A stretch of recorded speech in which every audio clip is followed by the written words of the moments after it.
Osmondan ikkita qor parchasi yonma-yon tushib kelar ekan, bir-birlariga gap boshlashdi. "Uchish qanchalar yaxshi, to'g'rimi?" deb so'radi birinchi qor parchasi ikkinchisidan.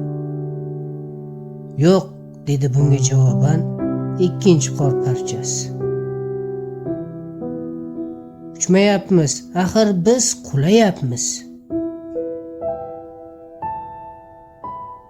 Lekin yaqinda qo'namiz va birodarimiz bilan bir butun qatlamga aylanamiz", deb birinchi qor parchasi yana gap boshladi.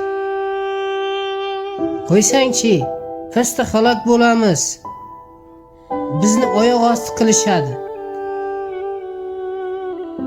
deya yana ikkinchi qor parchasi nolishni boshladi.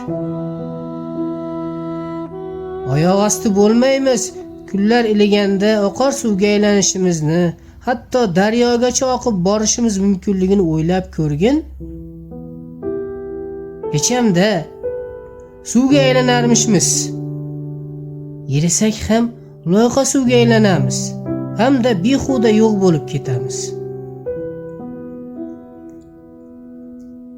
Ular shunday bahs bilan yergacha yetib kelishdi. Keyin esa har ikkisi o'z tasavvuridagi taqdirini kutib oldilar.